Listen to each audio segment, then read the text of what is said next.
Praise the lord. దేవుని నామమున మీ అందరికీ నా వందనాలు.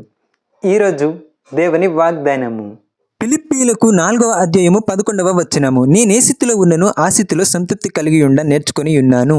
ఆమేన్.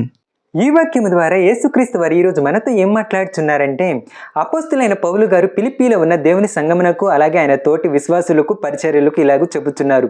నేను ఏ స్థితిలో ఉన్నాను ఆ స్థితిలో సంతృప్తి కలిగి నేర్చుకొని ఉన్నాను అని చెబుతున్నారు. కాబట్టి ఆయన చెరసాలలో ఉన్నా కూడా ఆ స్థితిలో ఆయన సంతృప్తి కలిగి ఉన్నానని చెబుతున్నారు. కాబట్టి ఈ వాక్యము ద్వారా యేసుక్రీస్తు వారు ఈరోజు నీతో మాట్లాడుతున్నారు.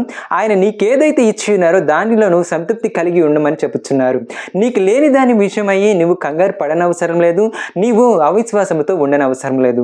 ఆ టైం వచ్చినప్పుడు యేసుక్రీస్తు వారు నీకు అది ఇవ్వడానికి సిద్ధంగా ఉన్నారు. కాబట్టి అది నీకు ఇచ్చినప్పుడు అప్పుడు దాని విషయం కూడా నువ్వు సంతృప్తి కలిగి ఉండడం నేర్చుకో. కాబట్టి ఈ వాక్యం ద్వారా యేసుక్రీస్తు వారు నీతో చెబుతున్నారు, నీవు ఏ స్థితిలో ఉన్నా ఆ స్థితిలో సంతృప్తి కలిగి ఉండడం నేర్చుకోమని. హల్లెలూయా.